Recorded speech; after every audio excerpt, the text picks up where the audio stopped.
ये कहानी एक ऐसे विक्टिम की है जो परफेक्ट क्राइम का शिकार हुई। सब कुछ प्लान्ड था। कब, कैसे मारना है, कैसे सबूत मिटाने हैं, हर चीज बारीकी से सोची गई थी। आप सोचोगे मुझे ये सब कैसे पता? मैं ही हूं जिसे मारने के लिए ये चक्रव्यूह रचा गया था।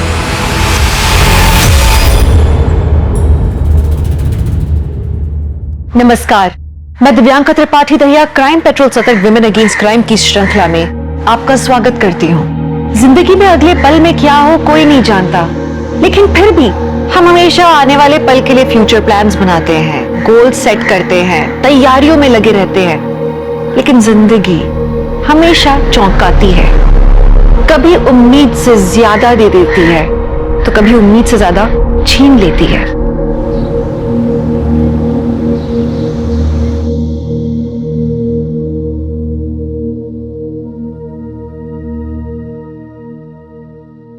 राम राम सा, सरिता रसोई में आप सबरो स्वागत है। आज हमारी रसोई में बनेगा राजस्थान रो पारंपरिक भोजन, दाल बाटी और चूरमा। तो शुरू करते हैं। दाल बाटी बनाने के लिए अनूप क्या कर रहा है? वीडियो खराब कर दिया मेरा। अरे माँ, वीडियो तो रिकॉर्ड भी नहीं हो रही है। हाँ? कैमरे में मेमोरी कार्ड ही नहीं है। मतलब कुछ भी रिकॉर्ड नहीं हुआ ना। अनूप भैया, कौन मानेगा कि मम्मी के चैनल पे 7 मिलियन सब्सक्राइबर्स हैं। हंसना बंद कर दीक्षा, कभी कभी हो जाती है गड़बड़। मुझे तो बस खाना बनाना आता है। सरिता, ये लो गुजिया बनाने का सारा सामान। कल बढ़िया सी वीडियो बनाना गुजिया की। हाँ, वो भी मेमोरी कार्ड डाल के। सरिता, फिर गलती की। एक बार अच्छे से सीख लो ना। चलो मैं सिखाता हूं, आओ। हाँ वाह पापा, सो स्वीट। पापा, आप सच में माँ की बहुत केयर करते हैं। बेटा, वाइफ हैप्पी हो ना तो लाइफ हैप्पी हो जाती है।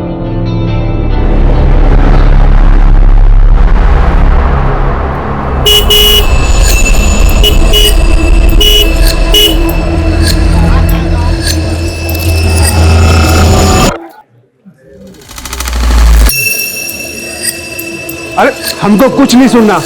जब तक हमारी बात बैंक के मैनेजर प्रीतम से नहीं होती तब तक हम यहाँ से नहीं जाएंगे। क्यों भाइयों? नहीं जाएंगे, नहीं जाएंगे। बुला के लेके आओ, नहीं जाएंगे। बाहर भी इतनी भीड़ जमा गई, क्या चाहिए इन लोगों को? एक मिनट भाई लोगों, एक मिनट। हाँ देखो, थे लोग कतई भी परेशान ना हो। था पैसा बिल्कुल सेफ है हमारा ही बैंक में। ऐसी फेक न्यूज पे विश्वास बिल्कुल भी ना करो। हाँ, और वैसे भी हमारे बैड लोन्स काफी कम हो चुके हैं, तो चिंता की कतई बात ना है। लेकिन हम रिस्क क्यों ले? हम रिस्क नहीं ले सकते। हमारी पूरी जिंदगी की जमा पूंजी इस बैंक में है। हमको हमारा अकाउंट खाली करना है। आप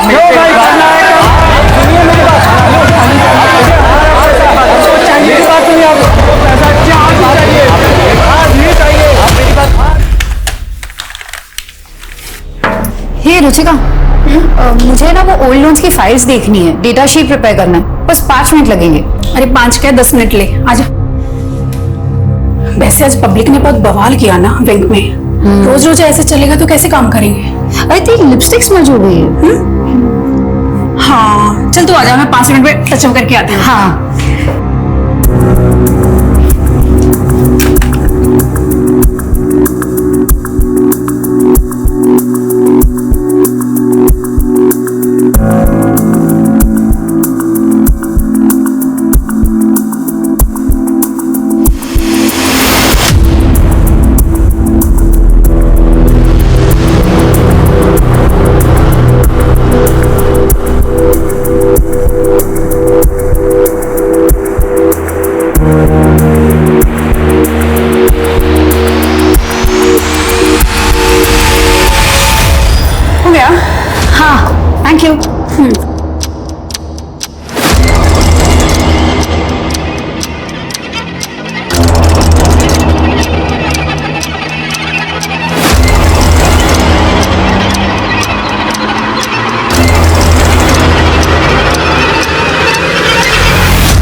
रूम में? तुम तो कल आने वाले थे ना। ठीक है, चला जाता हूँ, कल आता हूँ। अच्छा मिस्टर पतिदेव, मैं दिन गिनती हूँ तुम्हारे आने को, तुम चले जा रहे हो।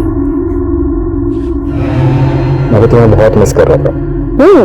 बाय द वे, मैंने तुम्हारे लिए स्पेशल डिश बनाई है। रियली? वाओ, क्या बनाया तुमने मेरे लिए? दाल बाटी। वो रसोई वाली औरत का वीडियो देख के? हाँ, वो मुझे बहुत पसंद है ना, मतलब वो उसका खाना बनाने का स्टाइल। एक नंबर के फ्लर्ट हो ना तुम। Thanks for complement. फ्रेश हो जाओ।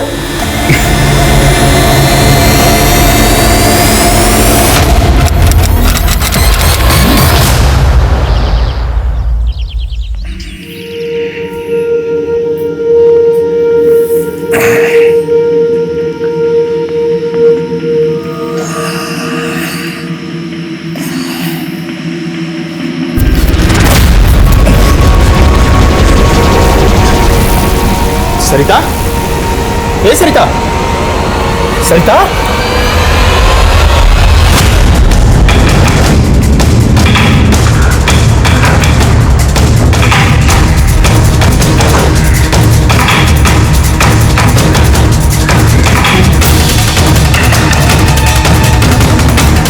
सर, विक्टिम का नाम सरिता अग्रवाल है। वो अपने पति नवीन और दोनों बच्चे दीक्षा और अनूप के साथ यहाँ रहती है। इंटरनेट पे कुकिंग क्लासेस चलाती थी जो कि बहुत पॉपुलर थी। सर, लगता है मौत जहर खाने की वजह से हुई है। रूम में और किचन में जितनी भी खाने की चीजें लैब में भेजो। Okay sir. सर, शायद ये सुसाइड का केस है।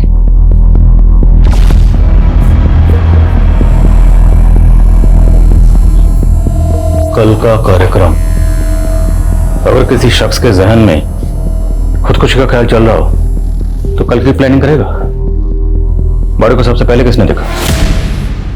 मेरे बेटे ने दरवाजा नॉक किया, तब मेरी आंख खुली सर। पापा, हाँ अनूप आ रहा हूँ। क्या हो बेटा? पापा, जयपुर के लिए 2 कैब चाहिए थी माथुर जी को, और ये डिटेल्स भेजी। ममा, ममा, सरिता, ममा, सरिता, पापा, ए सरिता, ममा, सरिता। तो आपकी बीवी की लाश तो ऊपर बेडरूम में पड़ी हुई, बिल्कुल बेड के पास। जगह जगह जिस तरह से उन्होंने वॉमिट कर रखा है, जाहिर है उनकी तबीयत रात को बहुत खराब हुई होगी, काफी तड़पी होंगी, और आपको मदद के लिए भी बुलाया होगा। आपने कुछ नहीं सुना? मुझे नींद ना आने की प्रॉब्लम है सर। नींद की गोलियां लेके सोता हूँ, शायद इस वजह से कुछ सुना नहीं था। नहीं सर, कल रात तक सब कुछ ठीक था। खाना तुम्हारी मम्मी ने बनाया था? जी मैम। तो क्या आपकी मम्मी ने कोई पर्टिकुलर चीज खाई थी जो सिर्फ आपकी मम्मी ने खाई?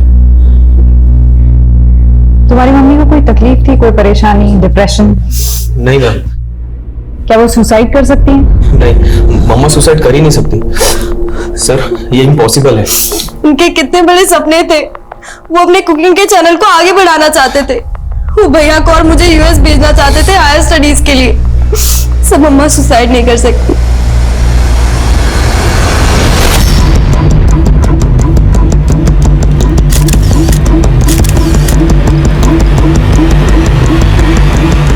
सरिता की मौत जहर की वजह से हुई थी। उसने जहर खुद लिया था या उसे दिया गया था?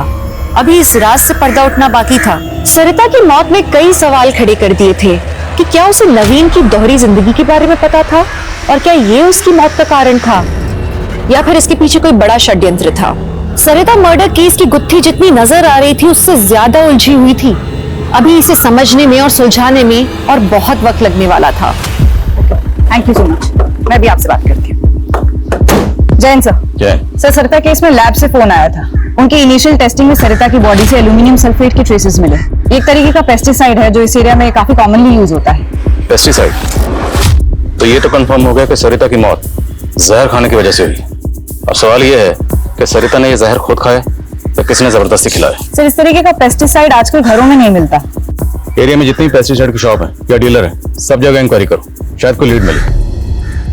जहर की गोलियां खाने की वजह से बीवी ने जान गंवा दी, और शाह नींद की गोलियां खाकर सुकून से सोता रहा। बुला इस नवीन को।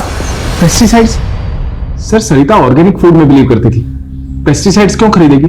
तो किसने खरीदा? आपने? ये क्या कह रहे हैं सर आप? मेरी समझ में नहीं आ रहा सर। समझ में तो हमें भी नहीं आ रहा। आपकी बीवी बिल्कुल आपके बगल में सो रही थी, रात भर तड़पती रही, जगह जगह वोमिटिंग करती रही। तड़पते तड़पते उसने अपनी जान दे दी और आप चुपचाप सुकून से सोते रहे। आप नहीं समझेंगे सर, कितना आप सोच समझे इस बात का। बहुत प्यार करता था मैं सरिता से। दोनों मियां बीवी में किसी बात को लेकर झगड़ा या मनमुटाव?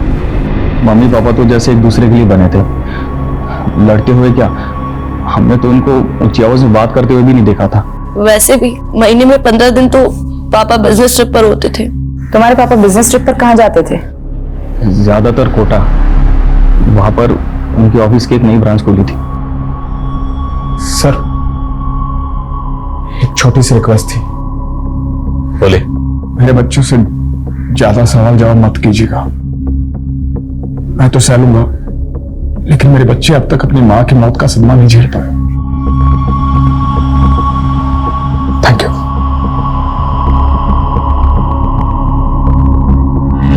सर नवीन अग्रवाल की कॉल डिटेल्स आ गई है। इस नंबर पे काफी बातें हुई नवीन की। किसका नंबर है? मोनिका श्रीवास्तव, कोटा की रहने वाली है। पता लगाओ ये मोनिका श्रीवास्तव कौन है, डिटेल्स निकलो उसकी। सर। लक्ष्मी, 2 साल के अंदर जयपुर में हमारी नौकरी लग जाएगी, फिर हम वहीं बस जाएंगे और हम शादी भी वहीं कर लेंगे। सुधीर, फिर से वही बात। मुझे नहीं लगता कि हमारी फैमिली हमारी शादी को मानेंगे। हम तुम्हें किसी हीरो हीरोइन की तरह भगा के लेके जाऊंगा तुम्हें। बापू, बापू, मूंछ के बाल नहीं निकले तेरे अब तक और शादी करने चला है। ये दूसरी जाति की लड़की के साथ शादी करेगा तू? नालायक। तू क्या देख रही? चलेगा यहाँ से, भाग यहाँ से। मैं तेरे बाप को जाके सब बता देंगे हम। राम राम सा। आज मैं कोई रेसिपी नहीं बताने वाली। एक बेचैनी है जो आपके साथ बांटना चाहती हूँ।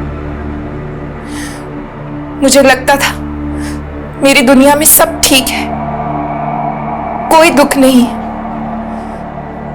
लेकिन फिर अचानक मुझे पता चला कि मैं एक भ्रम में जी रही थी। जो सोचा था सब झूठ था। रिश्ता झूठा, प्यार झूठा, सब झूठ। मोनिका, काश तुम ना आती तो ये सब नहीं होता। जो कुछ भी हुआ तुम्हारी वजह से हुआ। तुमने तबाह कर दी मेरी जिंदगी। सर, सरिता इसी कैमरे से कुकिंग वीडियोस बनाती थी, इसी में हमें ये वीडियो मिला। तो ये वीडियो सरिता का आखिरी वीडियो था?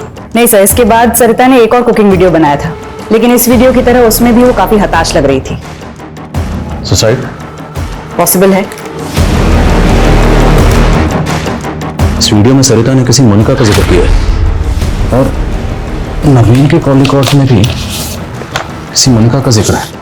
मोनिका श्रीवास्तव, मोनिका श्रीवास्तव। क्या ये दोनों मोनिका एक ही हैं? और अगर हैं तो ये मोनिका श्रीवास्तव कौन है? सर, कोई मोनिका श्रीवास्तव से मिलने आई है। आप नवीन की पत्नी हैं? जी। नवीन पहले से शादीशुदा है, उसके 2 बच्चे हैं, ये सब पता है आपको? 4 दिन पहले ही पता चला। आपको सरिता के बारे में कैसे पता चला? मुझे कुछ दिनों से शक हो रहा था नवीन पर। फिर एक दिन जब वो बिजनेस ट्रिप का बहाना करके घर से निकला तो मैंने उसका कोटा से जयपुर तक पीछा किया। तो यहाँ जयपुर आने के बाद आप सरिता से मिली थी? जी। मुझे लगा था कि मेरे साथ धोखा हो रहा है, कि नवीन की जिंदगी में कोई और औरत आ गई। बस सरिता से मिलकर पता चला कि 21 साल से तो वो उसकी बीवी है, दूसरी औरत तो मैं हूं। और जब आप सरिता से मिली और सरिता को आपके बारे में पता चला तो सरिता का रिएक्शन क्या था? सरिता, मेरी बात तो। नवीन, आप चुप रहिए। मोनिका, मेरे बच्चे कभी भी आते ही होंगे। मैं नहीं चाहती उनके सामने ये तमाशा। हम अंदर चलकर बात करते हैं। जी।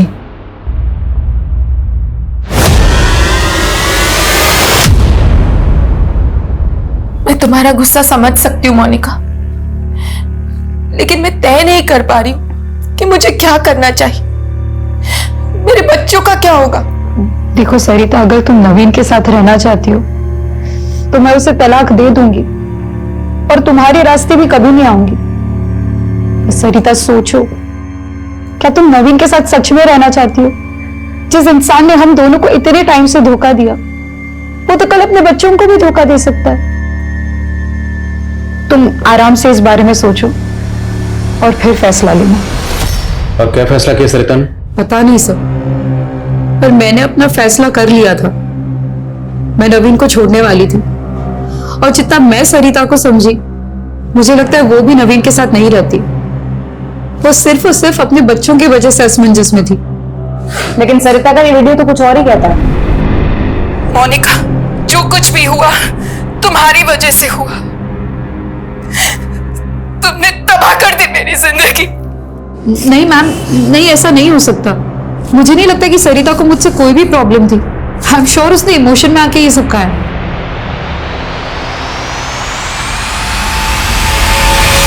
तुम बिल्कुल चिंता मत करो, मैं और तुम्हारे जीजा जी हमेशा तुम्हारे साथ है मोनिका।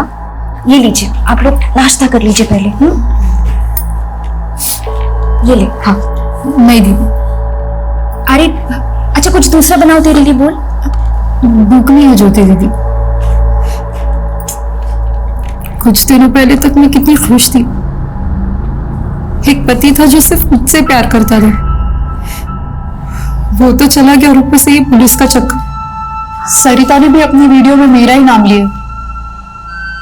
कोई पुलिस मुझे इस चक्कर में फंसा। अरे मोनिका, बेकार फिक्र कर रही, ऐसा कुछ भी नहीं होगा, चिंता मत करो। और देख, सरिता की मौत की जिम्मेदार ना तू बिल्कुल नहीं है। हाँ, वो नवीन जरूर है, समझी? फिक्र मत कर। हमें जीजा जी, अगर पुलिस मुझ पर ही अबेटमेंट ऑफ सुसाइड का चार्ज लगाती है तो आप मेरा केस लड़ेंगे ना? अरे ये भी कोई पूछने वाली बात है? और ऐसा कुछ भी नहीं होगा, फिक्र मत करो। मतलब अगर ये पता चल जाता है कि सरिता ने खुदकुशी की थी तो मोनिका को जेल हो जाएगी? अगर खुदकुशी साबित हुई तो, और फिर मैं हूं ना उसका केस लड़ने के लिए, मोनिका को कुछ नहीं होने दूंगा। अरे मुझे उस मोनिका की टेंशन नहीं है, मुझे ज्यादा टेंशन उस पुश्तैनी जायदाद की है जो उस मोनिका के नाम पर है। और अगर ये मोनिका जेल चली जाती है तो उन पेपर्स पर कौन साइन करेगा, बोलो? बहुत लालची हो रही हो तुम। हाँ, मतलब अपनी बहन मोनिका की फिक्र नहीं है तुम्हें, बल्कि उस प्रॉपर्टी।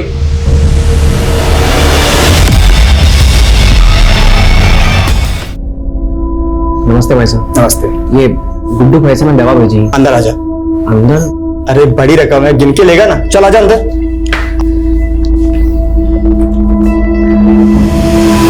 रुक, वही भागना मत, रुक वहीं पे खड़े रहे। बॉक्स भाई साहब, क्या बॉक्स खोल। खोल दो। ये देखिए साहब जी, मुझे नहीं पता इसमें ये क्या था साहब जी। ले चलो इसे। साहब जी, मुझे गुड्डू भैया ने भेजा है, मुझे गुड्डू भैया ने दवाई दी थी साहब जी, मेरा इसमें कोई कसूर नहीं है साहब जी।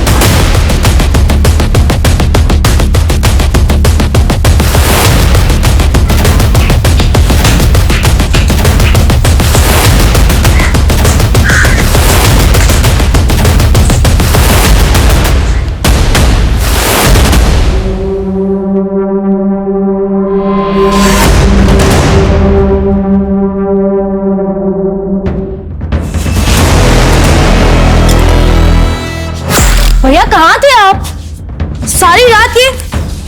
ये क्या छुपा रहे हो आप? दिखाओ मुझे।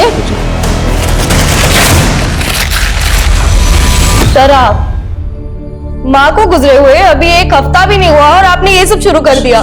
दीक्षा, मेरा बात करने का कोई मन नहीं है, कल बात करेंगे। और ये हाथ पर क्या हुआ आपको? नहीं, कुछ नहीं। Good night. भैया सुनो तो सही।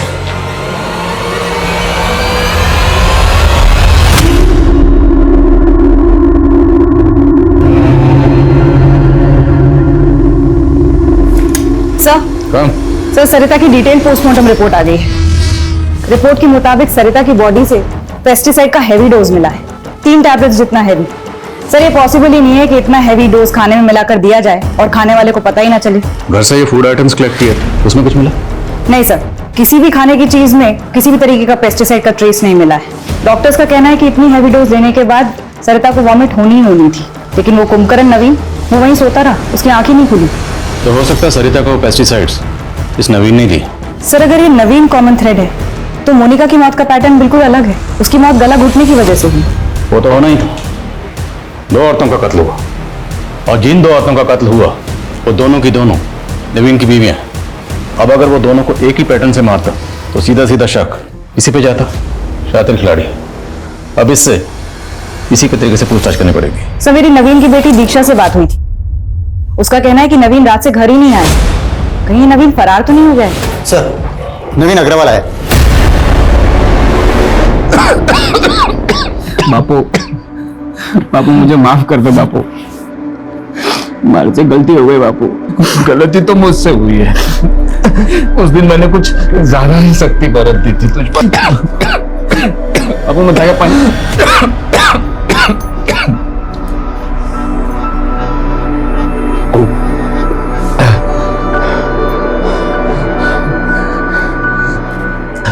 बेटा ये पूनम है, मेरे स्वर्गवासी दोस्त की बेटी।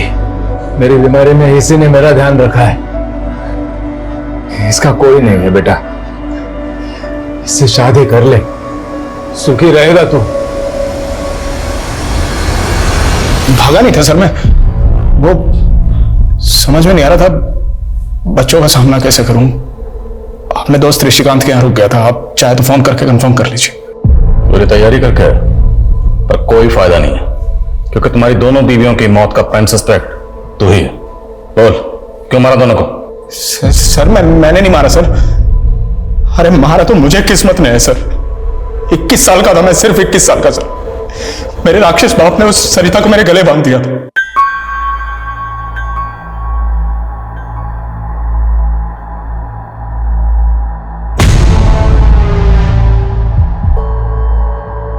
सरिता बहुत अच्छी थी, बुरी नहीं थी वो, बस मेरे टाइप की नहीं थी।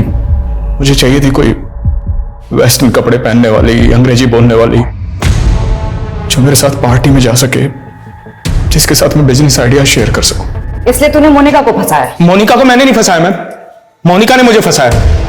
हाँ ठीक है, वो मुझे पसंद थी, मेरे टाइप की थी, लेकिन वो मुझे बहला के कमरे पे ले गई सर।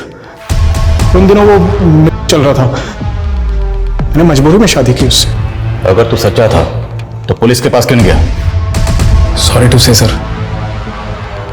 आपको तो पता है पुलिस कितनी पार्शियलिटी करती है, हमेशा औरतों की सुनती है। रोना बंद कर, ये बता कि मोनिका से आखिरी बार कब मिला था? कल शाम को। यानी मोनिका की मर्डर वाली शाम को।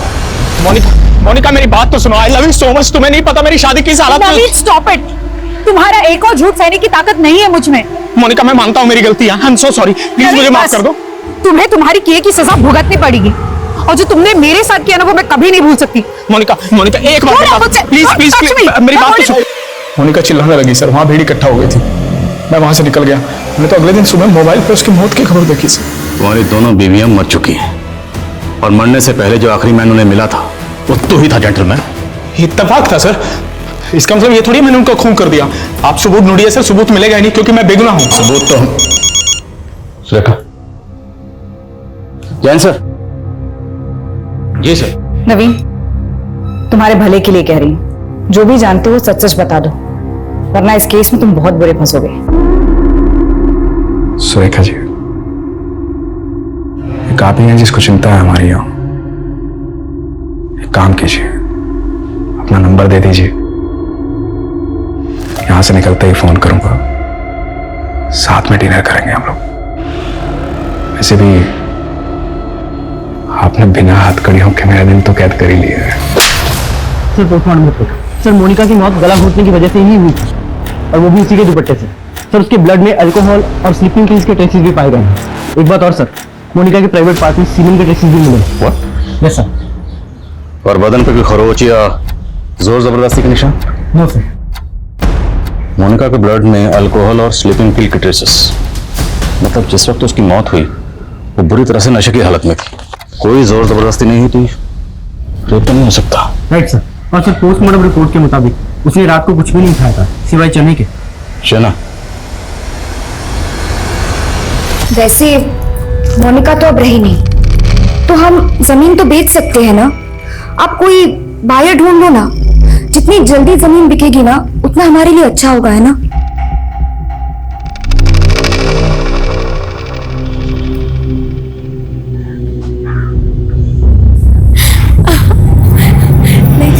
जाने दो। मजा आ रहा है। नहीं नहीं नहीं।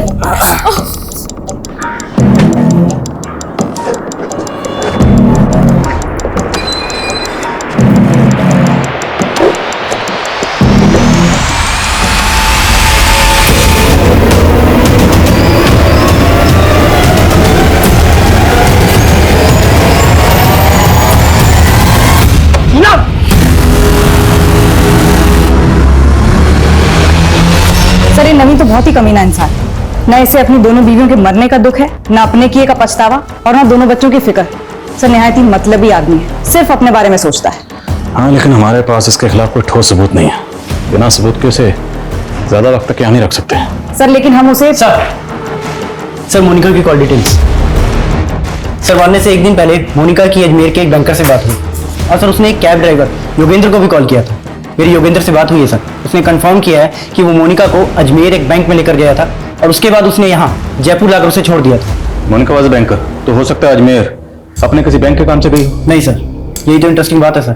वहाँ वो अपने बैंक की ब्रांच में नहीं गई थी, किसी और ही बैंक में गई थी। मोनिका ने आखिरी कॉल किसे किया था? सर ज्योति को, मोनिका की बहन है सर, जयपुर में ही रहती है। हिम्मत कैसे होगी तारी? हिम्मत कैसे होगी तारी?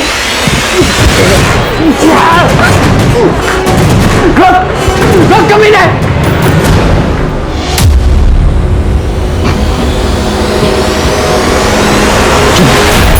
माफ कर दीजिए, गलती हो गई। क्यों किया तूने ऐसा? तुझे पता मैं तुझे कितना प्यार करता हूं। बापू को वचन दिया था कि तुझे अच्छे से रखूंगा, और रखना हूं ना मैं। फिर तूने ऐसा क्यों किया? माफ कर दीजिए मुझे। शादी के पहले से जानती थी उसे, अचानक मिला तो बहक गई। माफ कर दीजिए, अब आइंदा नहीं होगा। मैम, मेरी बहन मोनिका बहुत ही भली थी। वो उस कमीने नवीन ने सब कुछ किया है। मैंने उसको बहुत मना किया मैम कि मत कर उससे शादी, और उसने मेरी एक भी बात नहीं मानी मैम। मोनिका जब जयपुर आई थी तो आप लोगों के घर रुकी थी, फिर ऐसा क्या हुआ कि उसे यहाँ से जाना पड़ा? मोनिका को जब सरिता और नवीन के बारे में पता चला तो वो बहुत ज्यादा अपसेट हो गई थी, और वो यहाँ पे हमेशा गुमसुम सी बैठी रहती थी। फिर एक दिन पता नहीं क्या हुआ, वो बोली कि मुझे अकेले रहना है। मैंने उसे रोकने की बहुत कोशिश की, लेकिन वो नहीं मानी। काश मैंने तब भी उसे यहाँ रोक लिया होता। बस कर तू ना, मत रो, मत रो। मैंने तुझे माफ कर दिया पूनम, मुझे भी माफ कर दे पूनम। हम सब कुछ भूल जाते पूनम।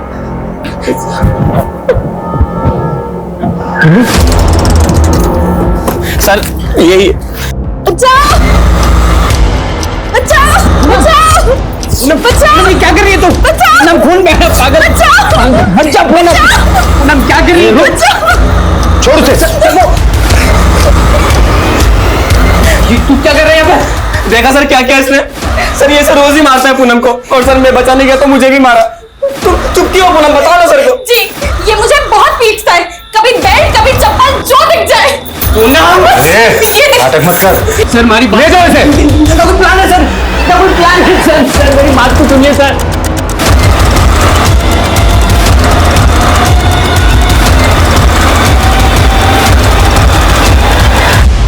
यस सर, मोनिका श्रीवास्तव आई थी यहाँ कुछ दिन पहले, लेकिन अपना लॉकर यूज करने आई थी। लॉकर में ऐसा खास क्या था? और खास था भी तो उसने अपने बैंक के लॉकर में क्यों नहीं रखा?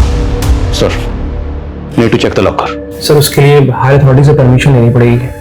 ऑफ कोर्स, मैं आपके प्रोसीजर से वाकिफ हूँ। Thank you very much. मैं जल्द से जल्द परमिशन निकलवा के आता हूँ। Thank you so much.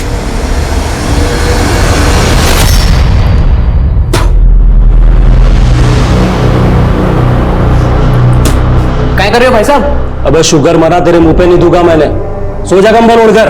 तो गुंडा कर दिए, साहब जी ने जाके बोल दूंगा मैं। अबे गुंडा बोला मेरे को? मैं गुंडा बोला? गुंडा बोला मेरे को?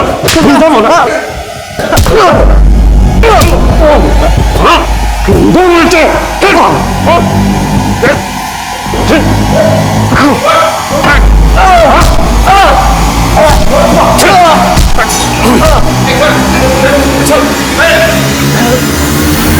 सुधीर एक मुसीबत से निकलता तो दूसरी में फंस जाता। सर पे चोट लगने की वजह से उसे जेल से अस्पताल में शिफ्ट किया गया। दूसरी ओर मोनिका के केस में जयपुर से अजमेर पहुंची पुलिस को फाइनली मोनिका का लॉकर खुलवाने की परमिशन मिली और एक ऐसा एंगल सामने आया जिसके बारे में पुलिस ने पहले सोचा ही नहीं था।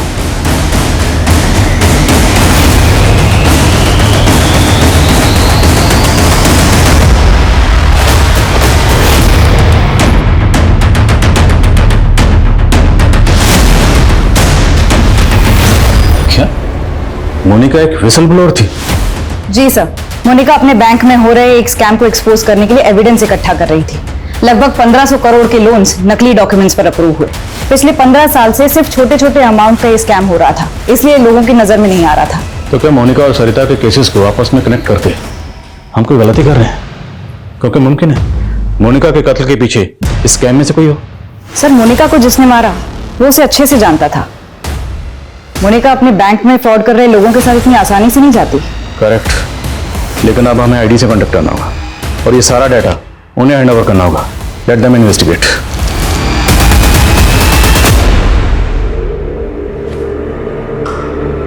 देख रहे काम कर रहा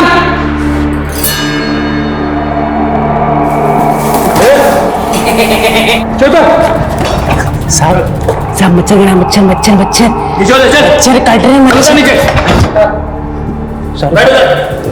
माफ कर दो साहब। वो पूनम, सब पूनम पूनम पूनम पूनम पूनम हमारी बीवी है साहब, हमारी बीवी है। इस स्कैम को एक्सपोज करने के लिए मोनिका ने अपनी जान खतरे में डाल दी। नाउ इट्स योर रिस्पॉन्सिबिलिटी कि मोनिका ने जो मिशन अधूरा छोड़ा उसे आप अंजाम तक पहुंचाएं। डोंट वरी आदिल, हम इस केस की तह तक जाएंगे और इस केस में शामिल जितने भी लोग हैं उन सबको सजा दिलवाएंगे। और ये सरकारी बैंक्स किसी रॉयल बिजनेसमैन की पर्सनल जागीर नहीं है। Justice will be done. Good luck. Thank you. आप लोग मुझे घर लेके जा रहे हो क्या? हाँ, घर लेके जा रहे हैं। मारो बस थोड़ा दिमाग खराब हो गया, बाकी में सब कुछ ठीक है मेरा। हमारी बीवी है ना पूनम, पूनम उसकी कसम मैंने घर लेके जा रहे हो।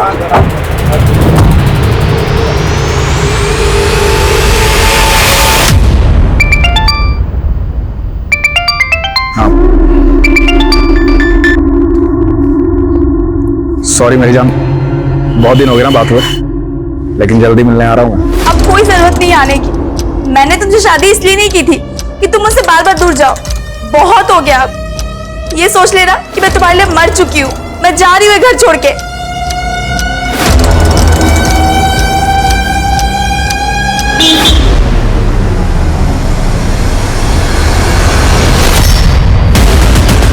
सर आप मेरी बात सुनिए सर, मैंने कोई स्कैम नहीं किया है सर।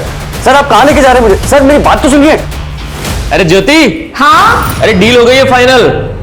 कल पैसा मिल जाएगा हमें एडवांस।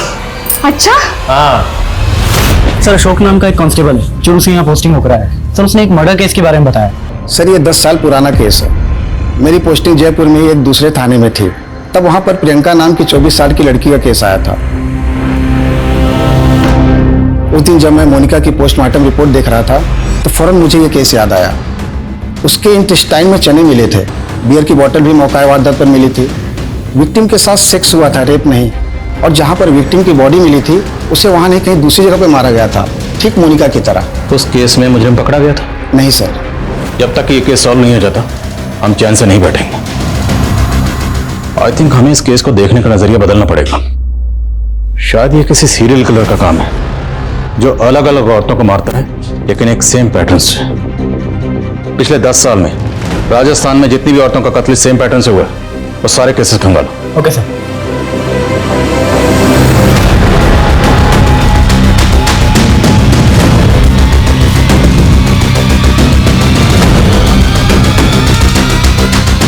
सर टोटल 6 केसेस मिले हैं। 2004 में 1, 2008 में 2, 2010 में 2 और 2017 में 1। 2004 में जिस लड़की का कत्ल हुआ उसकी उम्र थी 24 साल और 2008 में जिसका हुआ उसकी उम्र 28 साल। Correct sir. एक पैटर्न है। 2010 में जो लड़की मारी गई उसकी उम्र 30 साल और 2017 में जो लड़की मारी गई उसकी उम्र 37 साल। 2004 में उसने जो पहला कत्ल किया था, अब लड़की की उम्र थी 24 साल। अगर हम ये मान लें सपोज कि उस वक्त उसकी उम्र भी 24 साल रही होगी, तो 2008 में उसकी उम्र हुई 28 साल और सर अब तो उसकी उम्र लगभग 40 साल होगी। सर अगर मोनिका से जुड़े हुए केस में लोगों को देखें तो उसके जीजा कैलाश और पति नवीन दोनों लगभग 40 के आसपास थे। पता लगाओ क्या नवीन और कैलाश का क्राइम सीन से कोई कनेक्शन है? आई थिंक अब हमारा तीर निशाने पर लगने ही वाला है।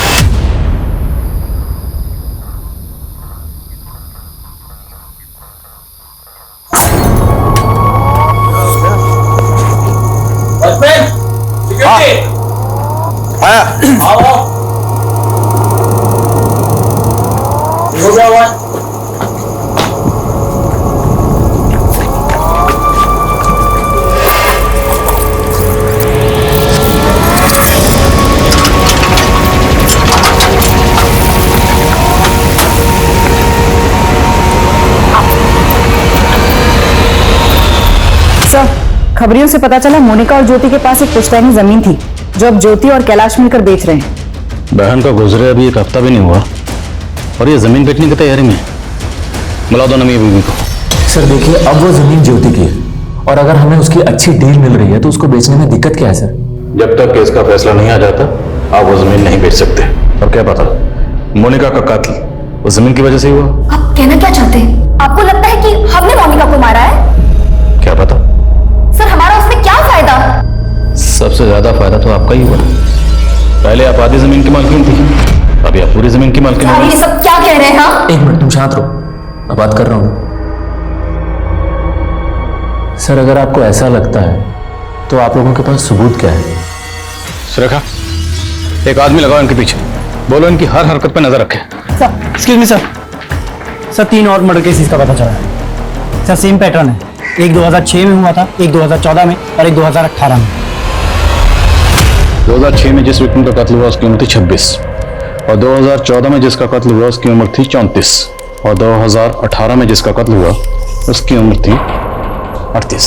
और सर 2006 में जिस लड़की का मर्डर हुआ था उसके मर्डर के जुर्म में एक योगेंद्र नाम के आदमी को अरेस्ट किया गया था। सर उसकी मानसिक हालत ठीक नहीं थी, उसे मेंटल असाइलम भेज दिया गया।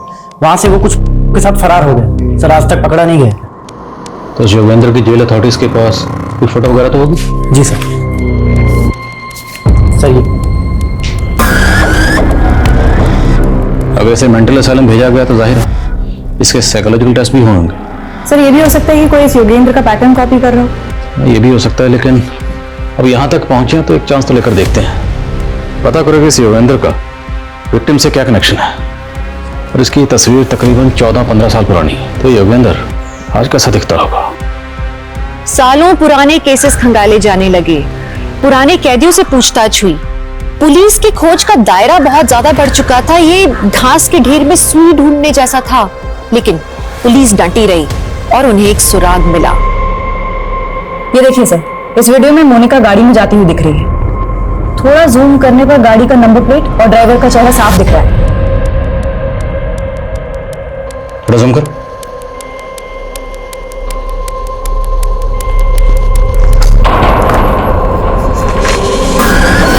चौदह 15 साल पहले योगेंद्र कुछ ऐसा दिखता था और अब दोनों तस्वीरों को गौर से देखो, मैच कर रही? सर लग तो रहा है। इस गाड़ी की डिटेल निकलो, पता करो गाड़ी किसकी, तुरंत। सब आकृति मैडम। जी सर, कार के ओनर का पता चल गया है। उसी की प्राइवेट टैक्सी है, यहीं जयपुर का है। मैडम जी आप जयपुर में पहली बार आई है? जी। आप जयपुर आई हैं तो आपको हवा महल जरूर देखना चाहिए। सर अभी अभी मेरी कैब ऑनर से बात हुई है। उसका कहना है सीसीटीवी में जो मोनिका के साथ कैब ड्राइवर है उसका नाम दिलीप है। उसकी उम्र 40 साल है। और हाँ, थोड़ी देर पहले एक सवारी लेकर जोधपुर के लिए निकला है। इस दिलीप की तस्वीर जोधपुर हाईवे पर सब जगह सर्कुलेट करवा, सारे टोल नाका, सभी पेट्रोलिंग टीम, सबको अलर्ट भेजो। कहीं भी ऐसी कोई भी कार नजर आए हमें तुरंत इन्फॉर्म करें।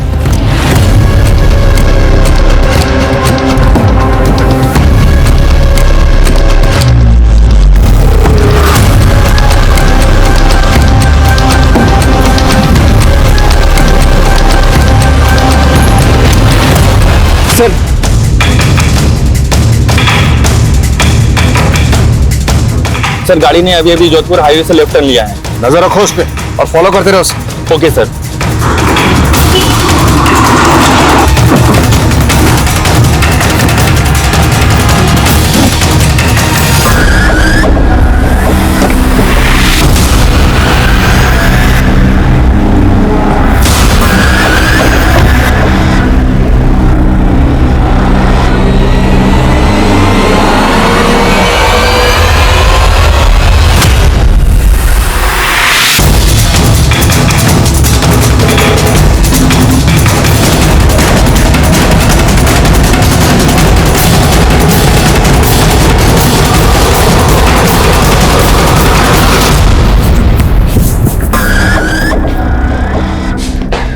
योगेंद्र उस दिलीप उस सुधीर, पिछले 16 सालों में तुमने 9 औरतों को मारा और इतनी मेहनत से मैंने 18 लोगों को मारा, आप 9 गिरा रहे।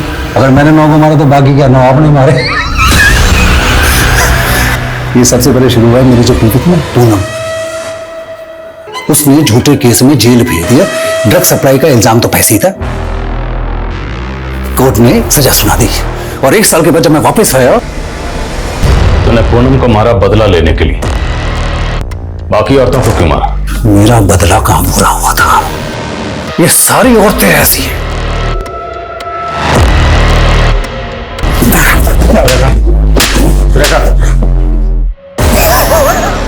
और जेल अथॉरिटीज ने तुझे जो मेंटल असाइलम भेजा था वो सब मैं जब पकड़ा गया तो ये तरकीब मुझे एक पुराने कैदी ने बताई। सब मैंने भी कमाल किया। ठीक है,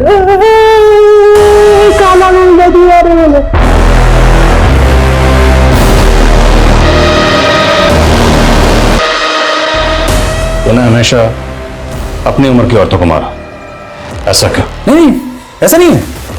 जो जगह मिलती गई पटाता गया, मजे लेता गया, मारता गया, लेकिन सब में एक चीज कॉमन थी। ये या तो अपने पति से परेशान थी या बॉयफ्रेंड से ब्रेकअप था या अकेली थी। मोनिका की तरह। मोनिका को मैं पहली बार मिला जयपुर से अजमेर के रास्ते में। उसने कैब हायर की थी। वो आगे वाली गाड़ी का पीछा करना।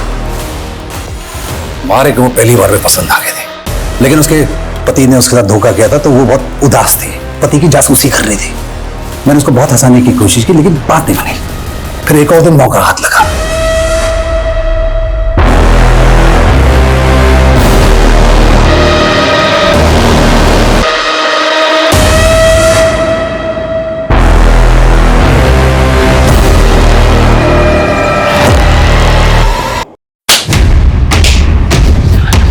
जेल अथॉरिटीज ने सही किया था जो तुझे मेंटल असाइलम भेजा, क्योंकि तेरी असली जगह वही है। सुधीर अभी पुलिस की हिरासत में और जल्दी ही उसके खिलाफ कोर्ट में चार्जशीट फाइल की जाएगी, क्योंकि उस रात वहां क्या हुआ ये कोई नहीं जानता। उस रात वहां सिर्फ 2 लोग मौजूद थे, एक नवीन जो हैवी डोज स्लीपिंग पिल के लेके सो रहा था, और दूसरी तरफ मोनिका एक इंडिपेंडेंट और बहादुर लड़की थी। उसने 1500 करोड़ के स्कैम का खुलासा किया। समझ ये नहीं आता कि मोनिका जैसी समझदार लड़की उस सुधीर के झांसे में आई कैसे। इसका एक कारण ये हो सकता है कि मोनिका मानसिक रूप से डिस्टर्ब थी। उसने अपने पति और बहन से धोखा खाया था और उसी नाजुक हालत में वो सुधीर की बातों में आ गई। और सुधीर, उसको अपने किए का जरा भी पछतावा नहीं था। उसको उसकी बीवी ने धोखा दिया था और उसका बदला वो पूरी औरत जात से ले रहा था। एक बेसिर पैर की बात सुधीर के मन में घर कर गई, उसका जुनून बन गई, उसे जुर्म की ओर ले गई, जिसका खामियाजा 18 मासूम औरतों को भुगतना पड़ा। आप जानते हैं हमारे देश में मानसिक स्वास्थ्य पर खास ध्यान नहीं दिया जाता है। जरूरी है कि पीड़ितों को, यहाँ तक कि मुजरिमों को भी वक्त रहते नियमित रूप से मनोचिकित्सकों की सलाह दी जाए। जिंदगी और सड़क के बीच में कई समानताएं होती हैं। कई फिलोसोफर्स ने, शायरों ने इनके बीच में कई तुलनाएं की हैं। सड़क हो या जिंदगी हमें अपने तय मकाम तक पहुंचाते हैं, लेकिन सड़क जिंदगियों की तरह ही हमें हादसों से मिलाते हैं, जो न सिर्फ छोटी मोटी दुर्घटनाएं होती हैं बल्कि उनमें दिल दहलाने वाली वारदातें भी हो सकती हैं, जो न सिर्फ मुसाफिर बल्कि उससे जुड़े हर शख्स की जिंदगी बर्बाद कर सकती हैं। नमस्कार, मैं दिव्यांका त्रिपाठी दहिया क्राइम पेट्रोल सतर्क की श्रृंखला में आपका स्वागत करती हूँ।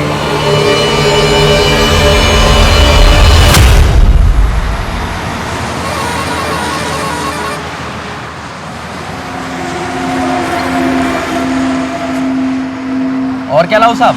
क्या खाना बनाया है यार, मन करता है बनाने वाले का हाथ चूम लो। जाओ चूम लो, बुढ़िया है, 6 महीने से बना रही है। एक काम कर, तू ही चूम ले। क्या साहब, एक सेम प्लेट ऐसा पार्सल दे देना, घर ले जाऊंगा यार, बीबी खुश हो जाएगी। जरूर जरूर जरूर।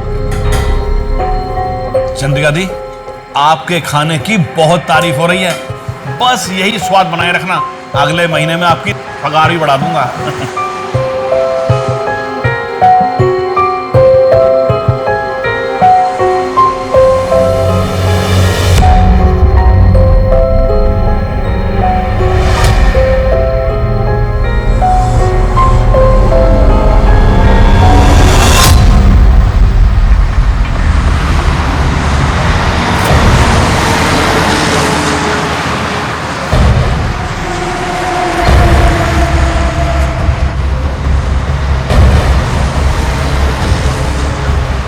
नमस्कार सर, কেমন আছিস ছোটু? ভালো। चल खाना लगा दे फटाफट।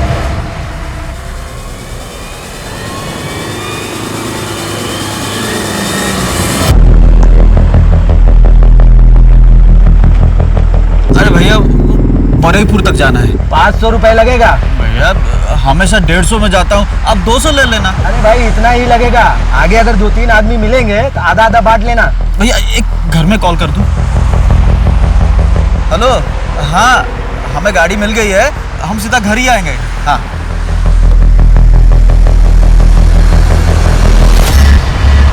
बारापुर जाने का लिफ्ट दे दो ना। हाँ हाँ बैठो।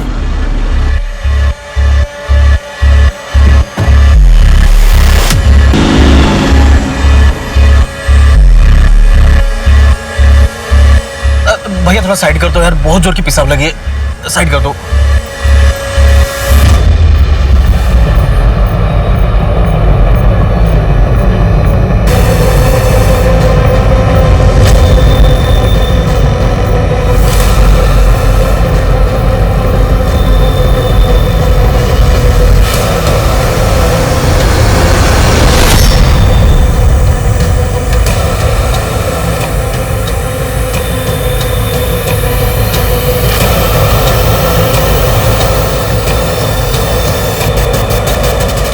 शोमेंदा, क्या बात है, आपके ढाबे के खाने का तो स्वाद ही बदल गया।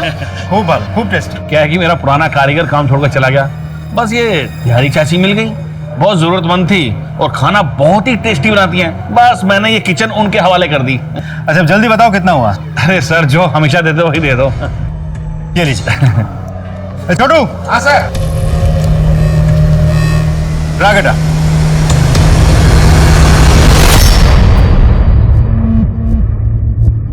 चंद्रिका दी, पुलिस वाला आपके बारे में पूछ रहा था। अरे बोल रहा था कि आप खाना बहुत स्वादिष्ट बनाती हैं।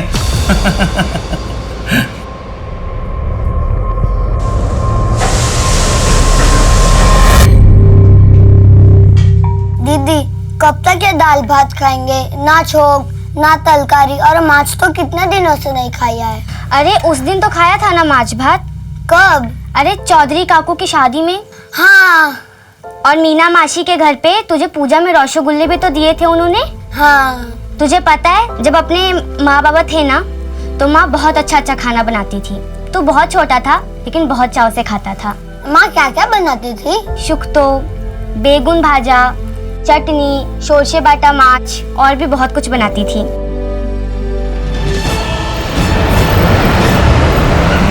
साबे मेरे पति हैं, टैक्सी चलाते हैं, सब कोलकाता गए थे लेकिन 2 दिन से घर वापस नहीं लौटे। इनका फोन भी बंद आ रहा है और मैंने इनके सारे दोस्तों से भी बात की लेकिन कुछ पता नहीं चला। साहब मैं आपके हाथ जोड़ती हूँ, प्लीज मेरे पति को ढूंढ लाइए। देखिए आप रोइए मत, एंड डोंट वरी, हम पूरी कोशिश करेंगे आपके हस्बैंड को ढूंढने की।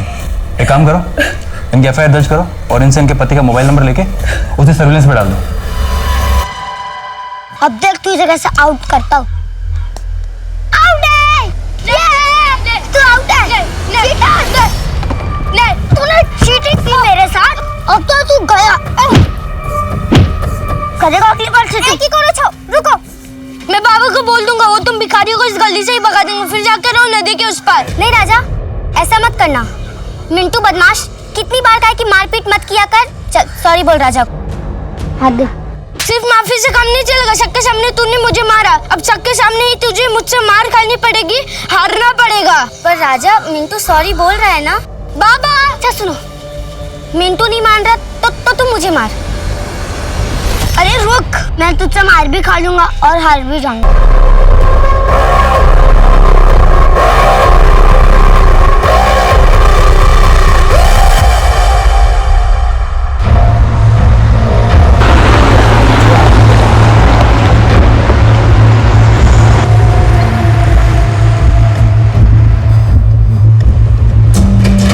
की खौफ है साहब?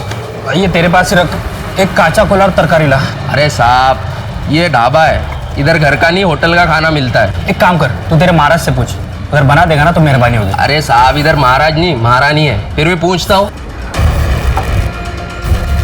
ए मासी, एक ग्राहक आया है, काचा कोला और तरकारी चाहिए। ठीक আছে বানাচ্ছি। बन गया।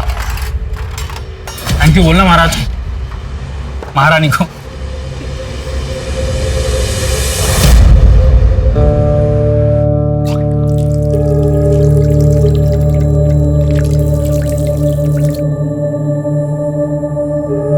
आपका 80 টাকা হয়েছে।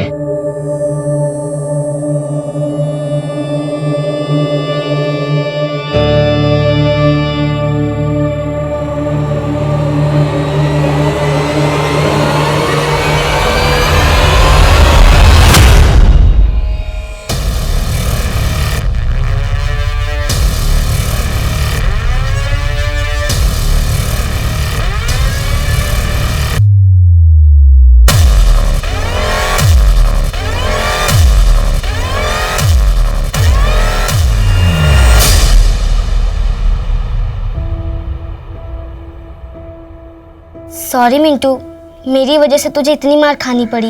दीदी मैं उस राजा को मार सकता था, लेकिन आपके वजह से मैंने मार खा भी लिया और हार भी गया। ऐसा कब तक होगा दीदी?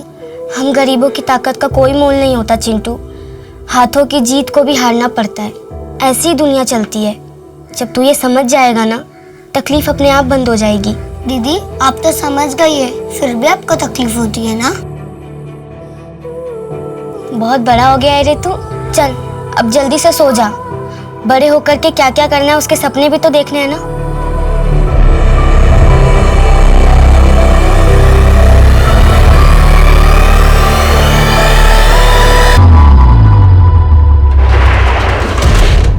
हाँ भाई छोटू, बंद हो गया? हाँ आ गया बस। ला बेटा जल्दी ला चाबी। चल बेटा खुश रह।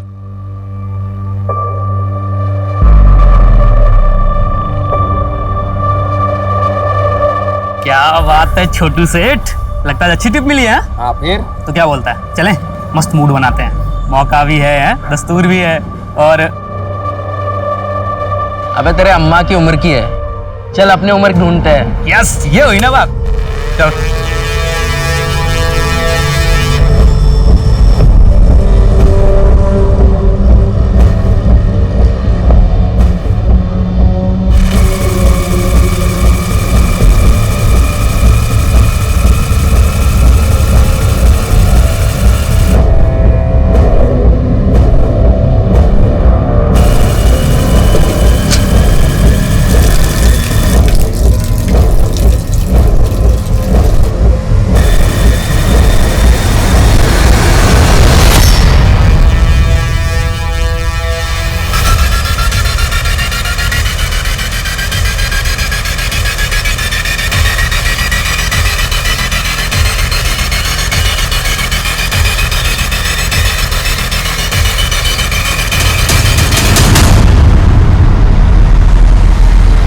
भाईजान। भाई आज कुछ ज्यादा ही खाना खा लिया, पेट गुड़गुड़ कर रहा है। भाईजान मैं भी चलता हूँ, पेट तो भारी मेरा भी है। चल भाई चल।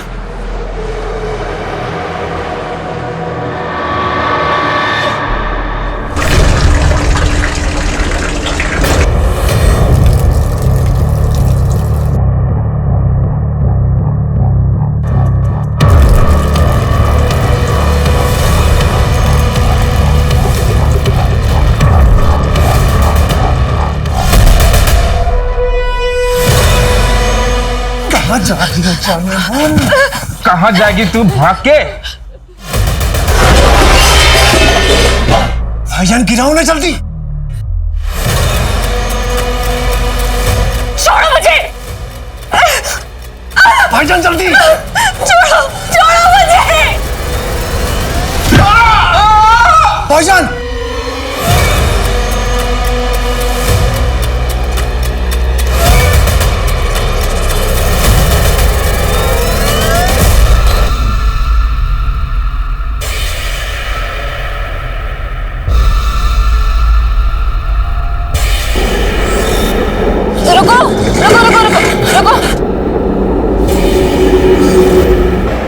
मुझे लिफ्ट ले सकते हैं क्या?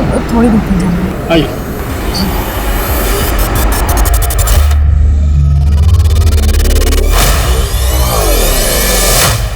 ऐसी क्या वजह थी कि एक जवान लड़की को एक बुजुर्ग महिला के भेस में काम करना पड़ रहा था? वो किसी से छुप रही थी या किसी को ढूंढ रही थी? दूसरी तरफ सुनसान रास्ते पर शराफत का स्वांग रचाकर लूटने वाले वो भेड़िए कौन थे? अपराधों का एक न थमने वाला सिलसिला शुरू हो गया था। अविश्वास का माहौल था। ऐसा लग रहा था जैसे कोई नकाब में अपना चेहरा छुपा के घूम रहा है। सवाल ये था कि इस अपराधों के भवंडर में कितनी तबाही मचने वाली थी।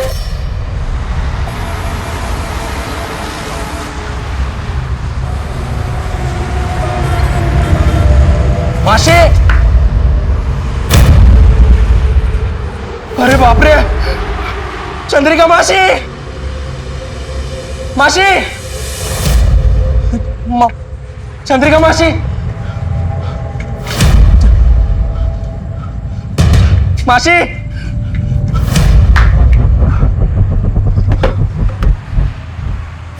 शमन दादा!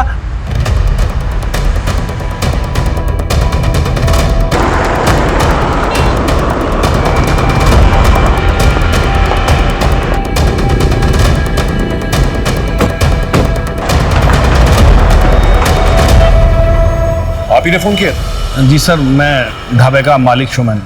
सर वो वहाँ खड़े ट्रक का ड्राइवर था, वो उसके साथ एक क्लीनर भी था। रात उन्होंने खाना खाया और वहीं ट्रक के पास ही खटिया डालकर सो गए। सुबह ये छोटू आया तो उसने देखा कि किचन के पीछे ड्राइवर की लाश पड़ी है। ढाबे में और कोई था? हाँ साहब, वो चंद्रिका मासी रहती है मगर वो भी गायब है। सर चंद्रिका हमारे ढाबे पर काम करती है। सर वही चंद्रिका बुढ़िया जो आप पिछले हफ्ते खाना खाया था, आपने कहा था बहुत स्वादिष्ट है। महेंद्र आसपास चेक कर।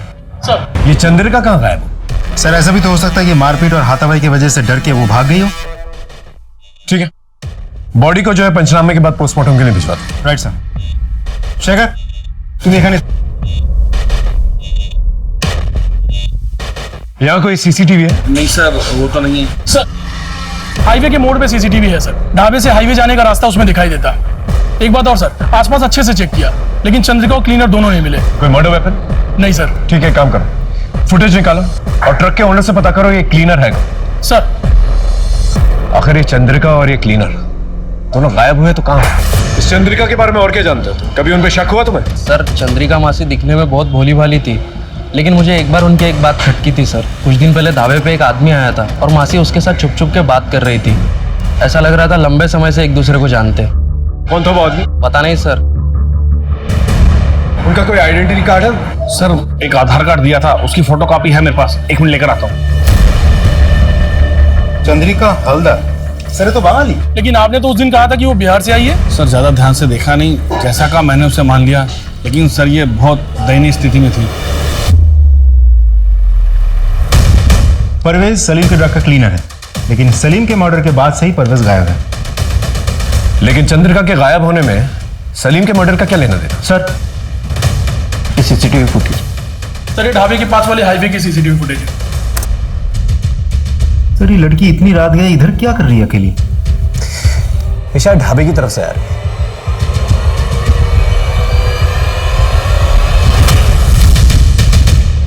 एक काम करो, इसके फोटोज जो है ढाबे के मालिक को और वहां पर काम करने वाले लोगों को दिखाओ, कोई ना कोई इसे जानता होगा। और ये ट्रक शहर की तरफ जा रहा है, इसकी भी डिटेल्स निकलवा। एक काम करो, चंद्रिका के आधार वाले एड्रेस पे जाओ, वहां से कुछ क्लू मिलेगा। सर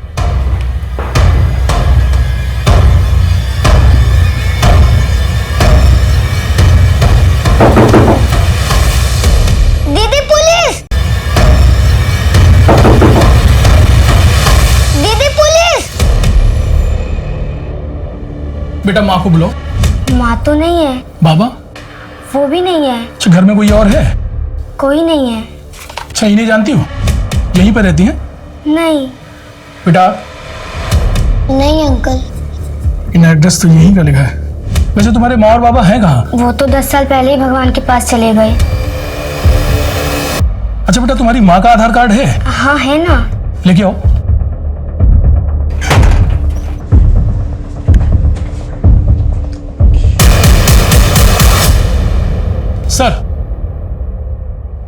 सर चंद्रिका के एड्रेस पर पिछले 10 साल से 2 अनाथ बच्चे रहते हैं। वो तो चंद्रिका को जानते भी नहीं है सर। उनके घर से सर ये आधार कार्ड्स मिले।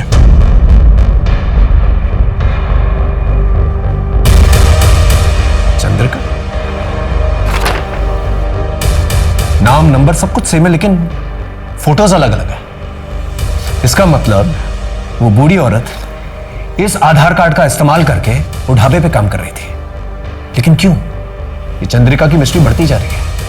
आखिर ये है कौन और गई कहां?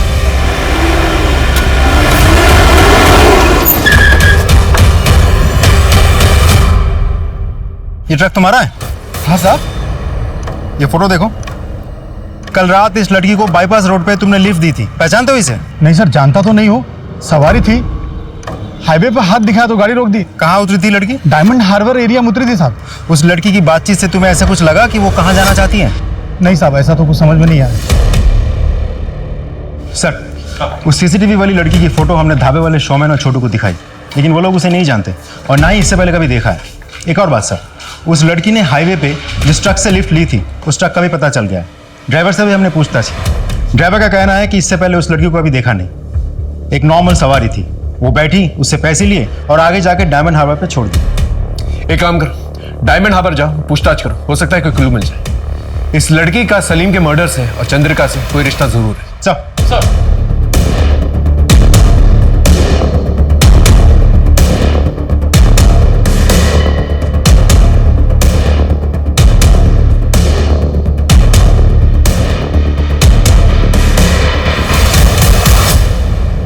टिया?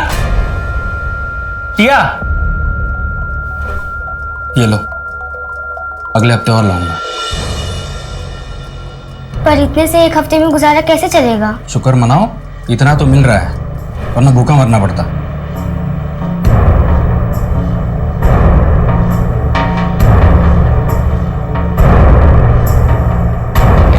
सर, हमने डायमंड हार्बर एरिया का चप्पा चप्पा छान मारा, लेकिन उस मिस्टीरियस लड़की के बारे में कुछ पता नहीं चला। सर वो बहुत ही बदनाम एरिया है। वहां पर ज्यादातर ड्रग एडिक्ट्स, तड़ी पार, इलीगल माइग्रेंट्स या धंधे करने वाली औरतें रहती हैं सर। ये केस तो और भी उलझता जा रहा है। ऊपर से टीवी और अखबार वाले ब्रेकिंग न्यूज चलाकर आग में घी का काम करता है। समझ में नहीं आ रहा क्या करें अब। Hello, Jayant sir. Yes sir, अभी फिलहाल तो सॉफ्ट क्लूज मिले हैं सर। जैसे कोई पुख्ता सबूत मिलता है हम कातिल को अरेस्ट कर लेंगे। जी सर।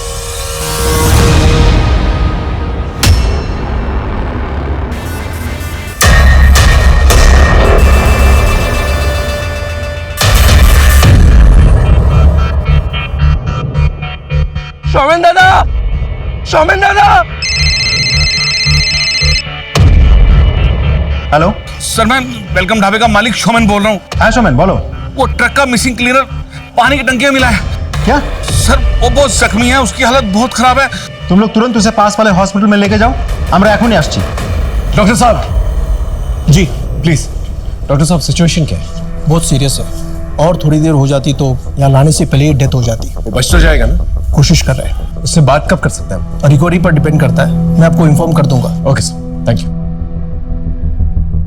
ये क्लीनर तो मिल गया, एक बार ये नकली चंद्रिका भी मिल जाए तो केस क्लियर हो जाएगा। एक काम करो, वो असली चंद्रिका का जो आधार कार्ड है उसके एड्रेस पे चलते हैं, पूछताछ करते हैं। आई एम श्योर कोई ना कोई तो उसे जानता होगा। Right sir. चल ठीक है, टेंशन मत ले। अरे बोला ना एक बार काम हो जाएगा। चल फोन रख। पिस्टल चाहिए। पैसे हैं?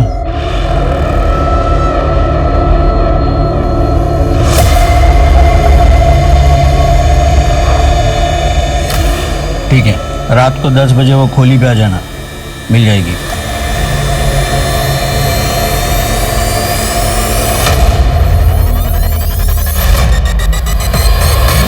नहीं, गाड़ी मत रोकना। मजबूर सा लगता है, शायद उसे किसी मदद की जरूरत हो। सर, माँ बहुत बीमार है, डॉक्टर को बुलाने जा रहा हूँ पर कोई लिफ्ट नहीं दे रहा। क्या आप प्लीज? अच्छा, रोइए मत, बैठिए आप, कुछ नहीं होगा आपकी माँ को। धन्यवाद सर।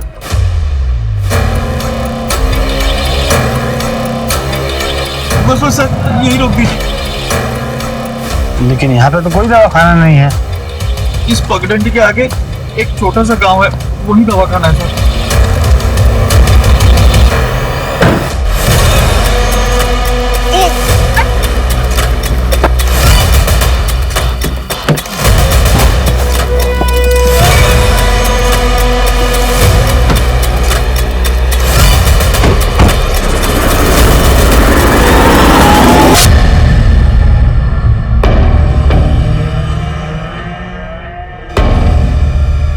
मैं पैसे लेके आई हूँ, जल्दी से मुझे पिस्टल दो, मुझे जाना है।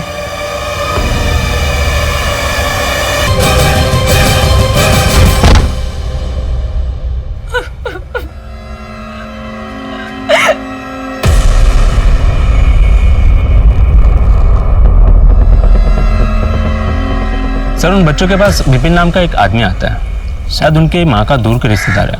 माँ बाप के मरने के बाद से वही उनका ख्याल रखता है। Thank you sir. एक नई इंफॉर्मेशन मिली।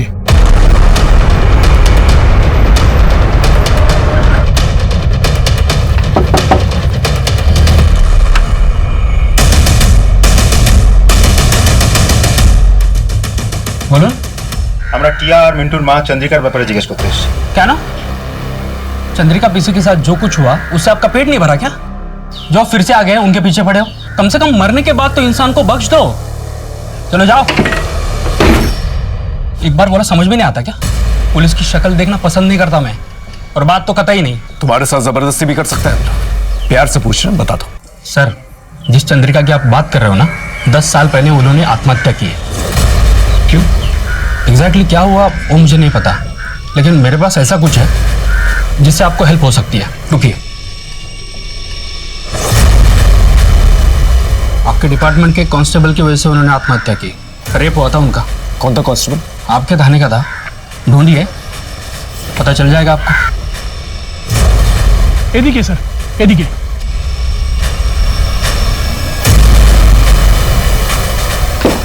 मिंटू, टिया।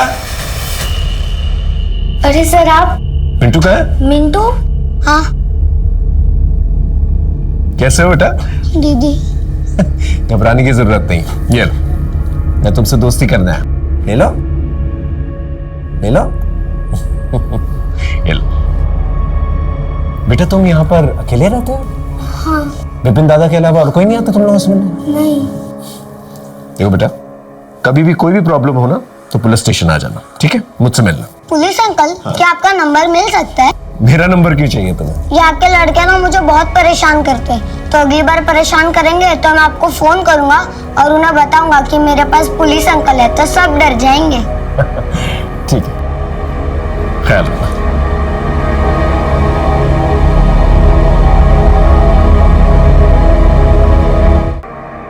सर आइए सर। सर ये पांडा जी हैं, इसी पुलिस स्टेशन से 4 साल पहले रिटायर हुए। सर कैमरा बहुत। बताइए सर, चंद्रिका के बारे में और क्या इन्फॉर्मेशन है आपके पास? सर चंद्रिका ने मेरे पास आके उसके पति की गुमशुदा होने की रपट लिखवाई थी। हर दिन आके रोती थी, फिर अचानक से गायब हो गई। उसका कुछ पता ही नहीं था। कुछ दिनों बाद उसका एक दूर का रिश्तेदार एक खत लेकर आया और कहने लगा कि चंद्रिका के साथ प्रशांत मित्र नाम के एक हवलदार ने रेप किया और इस सदमे में आके चंद्रिका ने आत्महत्या कर ली। पर सर, इस प्रशांत मित्र नाम का कोई भी हवलदार हमारे थाने में नहीं था। हमने काफी छानबीन की, फिर उसके बाद इस फाइल को बंद कर दिया। सर, ये रही उस केस की फाइल। सर, डॉक्टर का मैसेज आया, परवेज क्लीनर को होश आ गया है।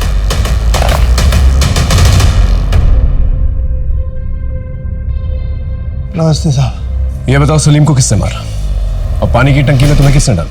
वो जो ढाबे पे औरत काम करती है ना, उसी ने किया साहब। वो बूढ़ी औरत चंद्रिका?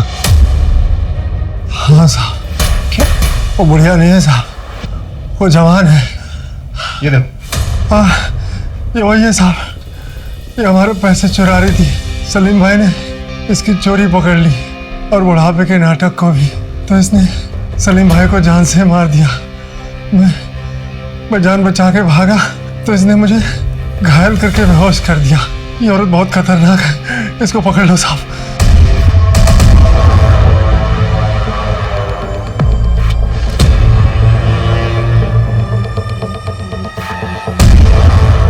उफ, क़यामत है।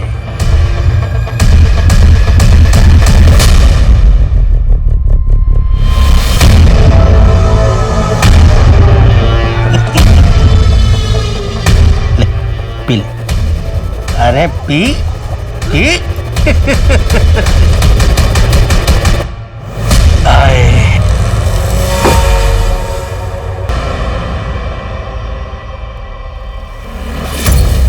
मुझे देख के रास्ता खाली किया कर। क्यों? रास्ता तूने खरीद लिया है क्या? ज्यादा ऊंची आवाज में बात मत कर, बाबा को बुला दूंगा। अब मैं तेरे बाबा से डरता नहीं हूँ, तो क्या मेरे पास पुलिस अंकल है? ये ज्यादा फेक मत। सबूत चाहिए? तू तेरे बाबा का फोन लेकर मेरे घर पे आ, पुलिस अंकल से वीडियो कॉल करके दिखाता हूँ।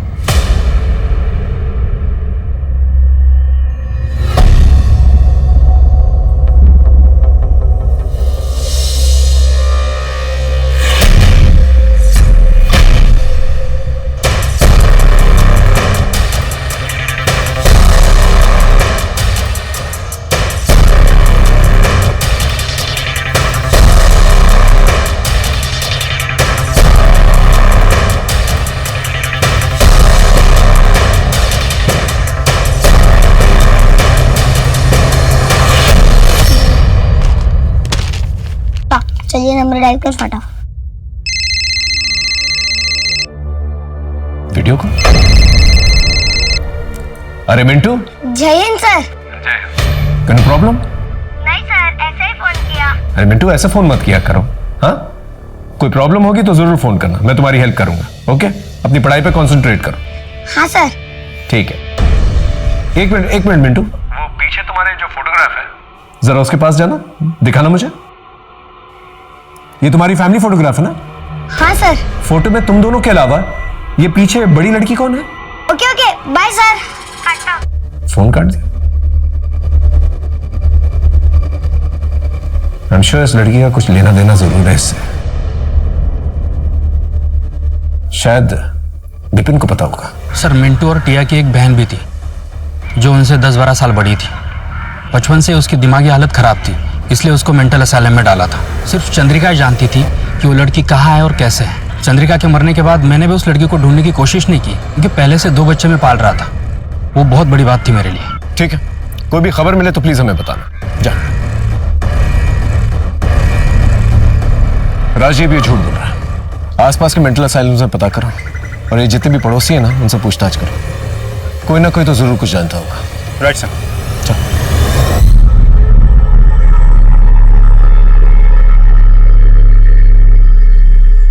अपना तो रेडी है, तू निकल।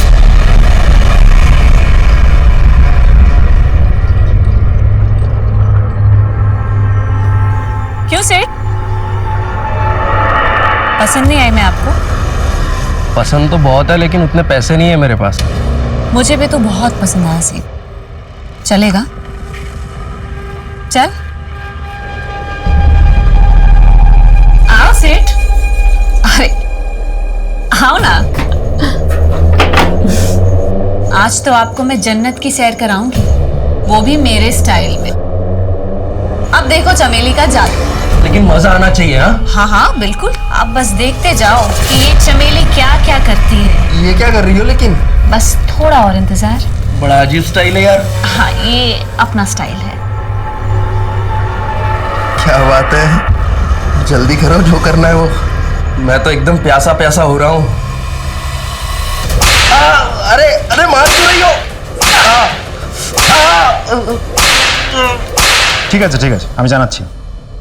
सर सर मेरा दोस्त छोटू कल रात से गायब है। अरे दोस्त से मिलने गया होगा, 24 घंटे वेट करो, देखছি কি করা যায়। কি नाम बोले? सर छोटू। कहाँ काम करता है? सर ढाबे पे काम करता है। ढाबा? कौन सा ढाबा? Sir welcome dhaba. कहाँ से गायब हो? सर हम सोनागाछी गए थे।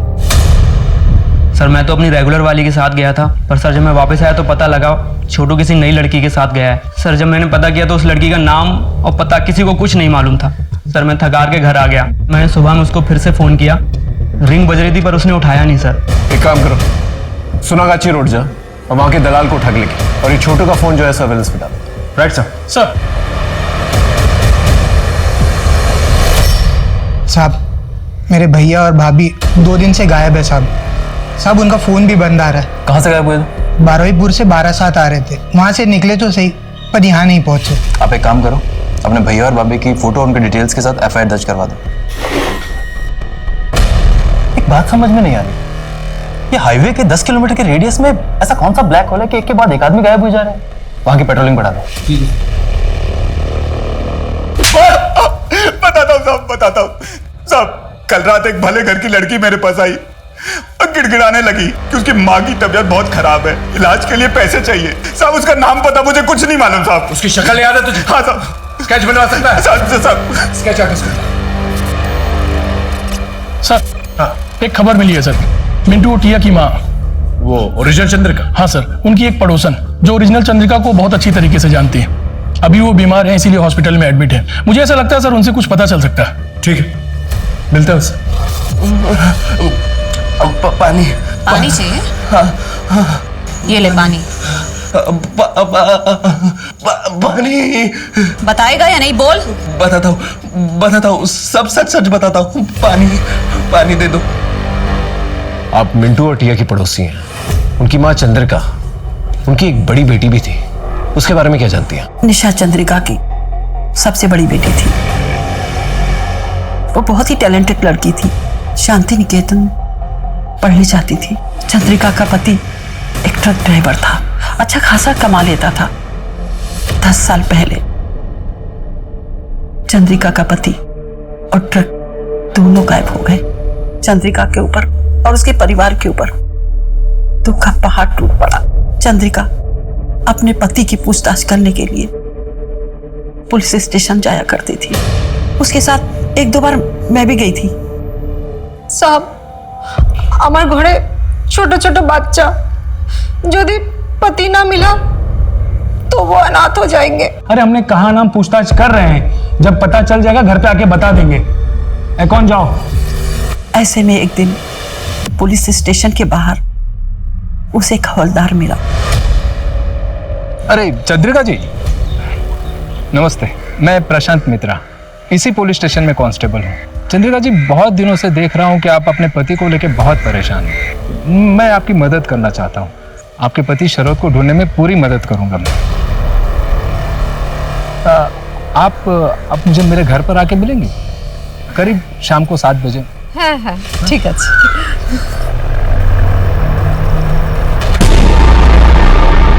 और फिर चंद्रिका के साथ उस हवलदार ने जबरदस्ती की। चंद्रिका ये बर्दाश्त नहीं कर पाई और उसने आत्महत्या कर ली। और चंद्रिका की बेटी निशा, उसका क्या हुआ? उसने अपनी माँ की लाश को अग्नि दी और उसके दूसरे दिन से कहीं चली गई। धीरे धीरे सबने उसको भुला दिया। मिंटू टिया को पता नहीं क्या पट्टी पढ़ा के गई थी कि वो लोग भी उसको याद नहीं करते थे। सब लोग उसको भूल गए। लेकिन साहब मैं कहती हूँ वो निशा जरूर वापस आएगी। सर हाँ, सोनागाछी वाली लड़की का स्केच बन गया सर। ये रहा, दिखाइए सर।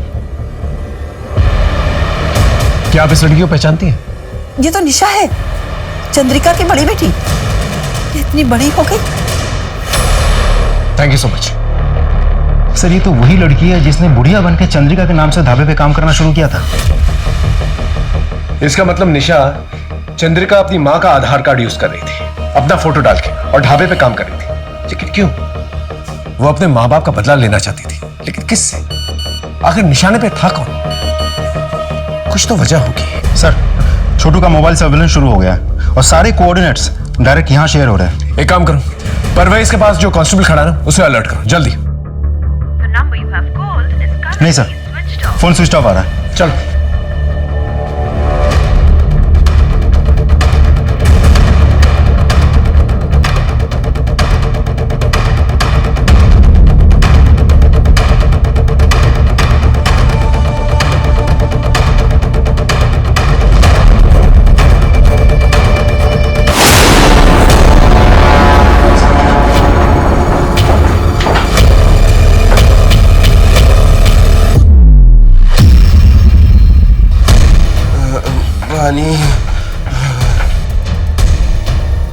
छोटू छोटू उठो।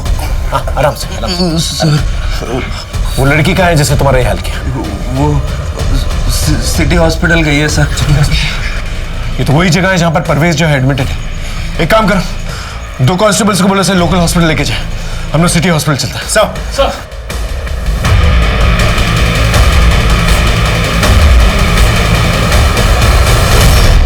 निशा, गोली मत चलाना।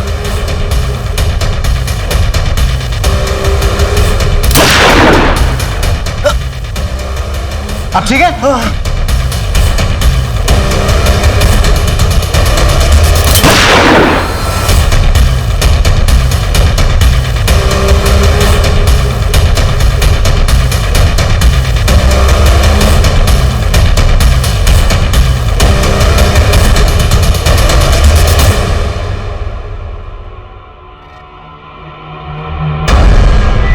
तुम मुझे गोली भी मार सकती थी और वहां से भाग भी सकती थी। क्यों नहीं किया तुमने ऐसा? सर आपने मुझे पहली बार थोड़ी पकड़ा है। मैंने पहले भी देखा है। आपकी याददाश्त शायद कमजोर हो गई है। पुरुलिया, मार्च 2017। तुम्हें मैंने विद्रोहियों के साथ पकड़ा था।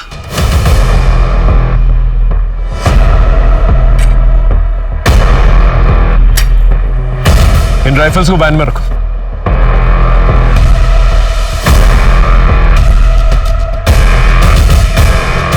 तुम इन लोगों के साथ क्यों नहीं गई? कौन हो तुम? सर मैं इनके साथ नहीं हूँ, मैं तो इन लोगों से मदद मांगने आई थी, लेकिन इन लोगों ने मुझे अपना गुलाम बना लिया। प्लीज मेरी मदद करिए सर। उस वक्त हमागमी में तुमसे पूछ नहीं पाया कि उन विद्रोहियों के साथ क्या कर रही थी तुम, लेकिन आज समझ में आ रहा है। तुम अपनी माँ के लिए जस्टिस लेने गई थी, लेकिन क्या फायदा हुआ? तुम भी अच्छी तरह से जानती हो कि क्या हुआ। क्या मैं गलत बोल रहा हूँ? नहीं सर, आप बिल्कुल ठीक बोल रहे हैं। ये बताओ सलीम की मौत कैसे हुई और परवेज के साथ तुमने ऐसा क्यों किया?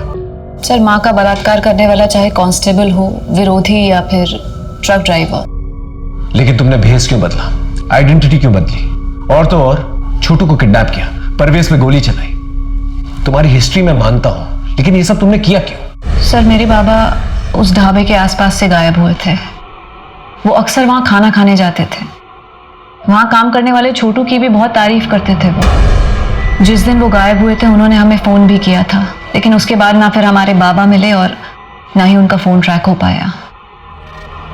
सर बाबा के गायब होने के तार उस ढाबे से जुड़े हुए थे, इसीलिए मैं भेस बदल के वहां काम करने गई थी। छोटू को क्यों किडनैप किया? छोटू ही मेरे लिए लास्ट प्रूफ था। छोटू से क्या जानकारी मिली तुम्हें? उसने बेहोश होने से पहले डॉक्टर प्रसाद का नाम लिया था। पता नहीं सर, वो 10 साल पहले हुए किसी हादसे के बारे में पूछताछ कर रही थी। और सर ढाबे पे रोजाना इतने लोग आते हैं, सबका नाम थोड़ी ना याद रखेंगे सर। तो तूने डॉक्टर प्रसाद का नाम क्यों लिया था? सर मैं जानता था वहां परवेज को भर्ती किया गया है और जरूर वहां पे पहरा होगा। इस वजह से सर अपने आप को बचाने के लिए और उस बला को फंसाने के लिए सर मैंने डॉक्टर प्रसाद का नाम लिया था। एक के बाद एक राज खुल रहे थे, लोगों के चेहरों से नकाब हट रहे थे, लोगों की पहचानें सामने आ रही थी। एक अपहरण से शुरू हुआ अपराधों का ये सिलसिला लेकिन अभी भी जारी था। पुलिस सारी कोशिश कर रही थी, लेकिन न तो अपराध रुक रहे थे और न ही असली मुजरिम सामने आ रहा था। ऐसा लग रहा था जैसे पुलिस डेड एंड पे आ गई है। लेकिन अचानक ऐसा कुछ हुआ जिसने तहकीकात को एक नया मोड़ दे दिया। जैन सर। जैन, बोलो विनोद। सर एक्चुअली केस के सिलसिले में आपसे जरूरी बात करना है सर। पिछले कुछ महीनों से हमारे एरिया से गुजरने वाले हाईवे से लोग बड़े रहस्यमय तरीके से गायब हो रहे हैं। और सर सिर्फ लोग ही नहीं, बल्कि उनकी गाड़ियां, उनके सामान और बच्चे तक सब कुछ वैनिश हो रहा है सर। और सर हमें समझ तक नहीं आ रहा है आखिर माजरा क्या है। वो हाईवे हमारी जुडिडिक्शन से भी गुजरता है ना? हाँ सर, इसलिए मैं आपसे मिलने आया। महेंद्र, एक काम करो, हाईवे की एंट्री पॉइंट पे ना नाकाबंदी करवा दो और तुम अपने एग्जिट पॉइंट पे, और आने जाने वाले जितने भी लोग हैं उनका एक रजिस्टर मेंटेन करो और आपस में मैच करो। उस पूरे एरिया में पेट्रोलिंग बढ़ा दो। जितनी भी दुकानें हैं, ढाबे हैं, सबको चेक करो। ये कोई बर्मुडा ट्रायंगल तो है नहीं कि गाड़ी समेत इंसान गायब हो जाए। एक मिनट। हाँ बोलूं? जैन जी, पटना से एक क्रिमिनल जो है हमारे एरिया में पैरोल जम करके आया है, उसे पकड़ना है। सीआईडी की इंफॉर्मेशन।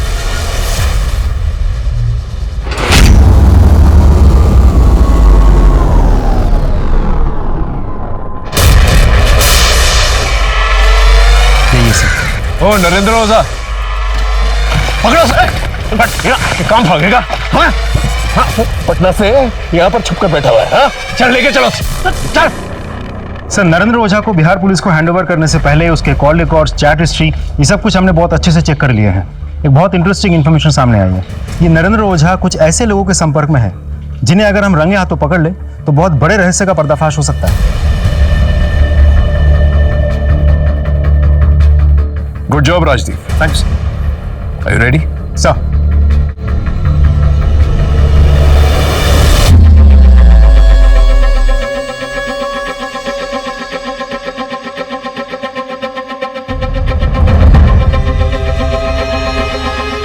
सॉरी सर, वो वेटर आज हॉस्पिटल में, मैं ही ऑर्डर लूंगा। बताइए क्या लाऊं आपके लिए?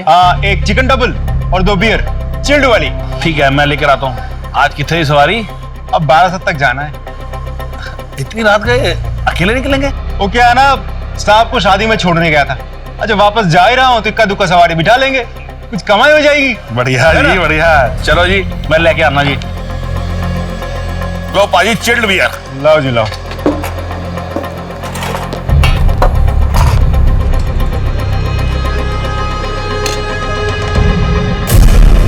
तो कितने गए पाजी? आया जी, आया। दसो जी, कितने पे हैं? 900 रुपये हो जी। लो जी। हेलो जी, सत श्री अकाल जी। हेलो, हाँ हाँ, ग्राहक निकल गया, ध्यान रखना। Okay bye.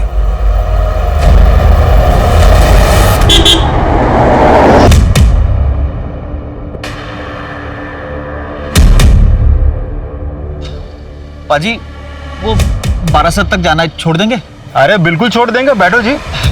पाजी एक कॉल कर दूं? कर लो कर लो। हेलो, हाँ हमें गाड़ी मिल गई है। ठीक है, हम सीधे घर में आके खाना खाएंगे। बैठ जाओ।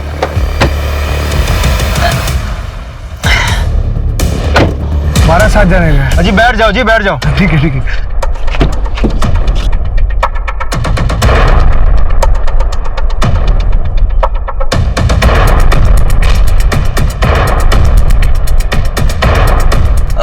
पापा जी थोड़ा साइड कर दीजिए, बहुत जोर की पेशाब लगी है। अरे कोई गल नहीं जी, हम भी हल्का हो लेते हैं। हाँ हाँ जी हाँ जी।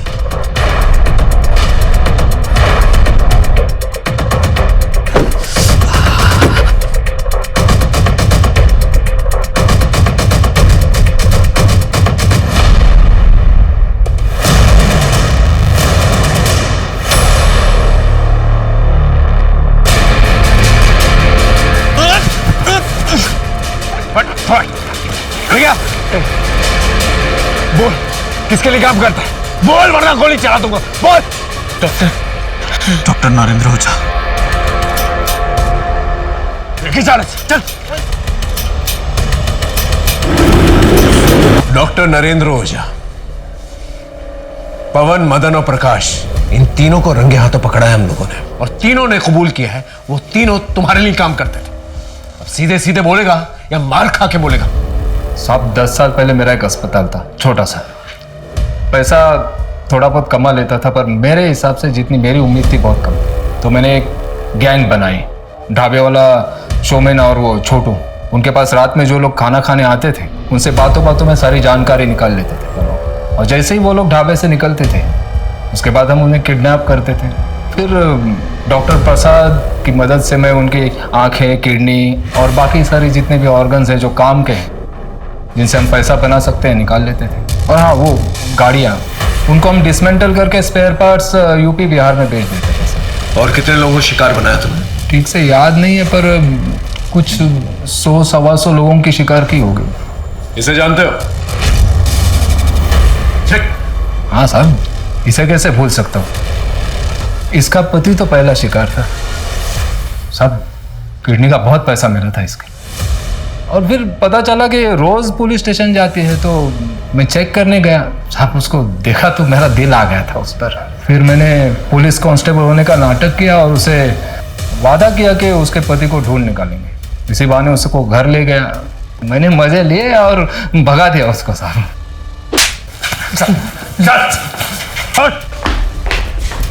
ये है वो जिसने तुम्हारे बाबा को मारा है और तुम्हारी मां के साथ अत्याचार किया।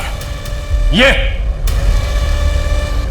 मन तो कर रहा है इसे मैं तुम्हारे हवाले कर दूं, लेकिन लोगों का कानून पे से विश्वास ना उठ जाए, इसलिए ये साला जो है ना सीधा यहां से जेल जाएगा।